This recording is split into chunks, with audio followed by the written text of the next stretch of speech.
Premier événement scientifique et culturel en Afrique de l'Ouest sur la thématique « Les humanités numériques en immersion », ce colloque a pour objectif d'aborder les défis sociaux, technologiques et artistiques et les potentiels des environnements numériques centrés sur l'humain.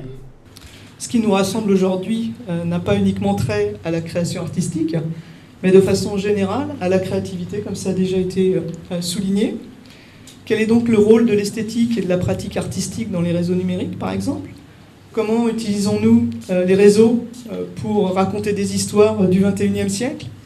Est-ce que la réalité virtuelle est déshumanisée ? Autant de questions qu'on peut se poser. Comment négocions-nous le local, mais aussi le global ? Quels usages les technologies de l'information et de la communication faisons-nous en Afrique de l'Ouest, par exemple ? Et donc nous allons pendant 2 jours partager nos réflexions et nos outils en tant que praticiens, universitaires, étudiants, sur la façon dont nous pourrions engager la littérature numérique, l'écriture et d'autres pratiques expérimentales pour réinterroger de manière critique nos environnements.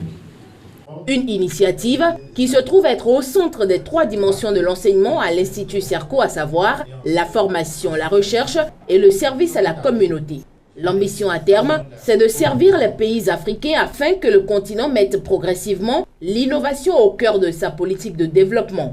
Car pour Alain Kapochichi, PDG du groupe Serco, au début de l'innovation se retrouve la créativité qui permet d'aller à l'invention puis à l'innovation.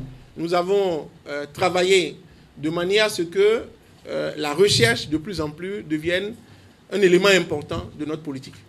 Nous avons une direction chargée donc de la recherche et avec le comité scientifique, le conseil scientifique, nous avons travaillé aussi à intégrer la recherche au niveau des actions pédagogiques que nous faisons.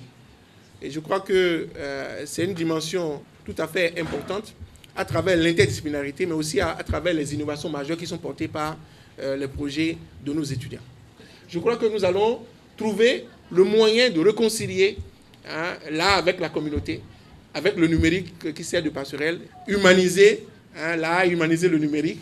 Et je crois que c'est l'objectif finalement de ce colloque. À noter qu'une résidence d'artistes venus d'Argentine et de France de 6 semaines a eu lieu avant ce colloque qui s'articule à la fois autour de présentations et d'expositions.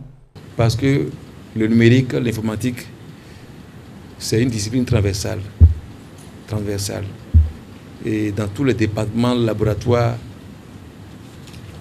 le numérique apparaît.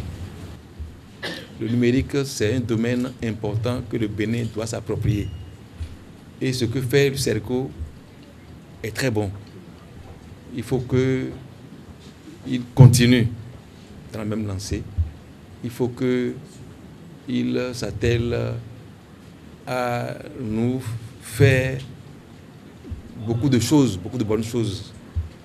Parce que le Bénin en a besoin. Les grands pays aujourd'hui développent le numérique.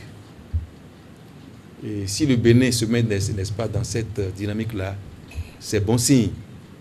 C'est bon signe. Parce que le numérique génère beaucoup d'emplois. Beaucoup d'emplois, je vous dis. Le colloque sur les humanités numériques en immersion, réseau, technologie, esthétique se révèle une chance pour le développement d'un Bénin en pleine révélation. Il se déroule à l'Institut Serco et dure 2 jours. Et elle est membre de la chaire UNESCO ITER.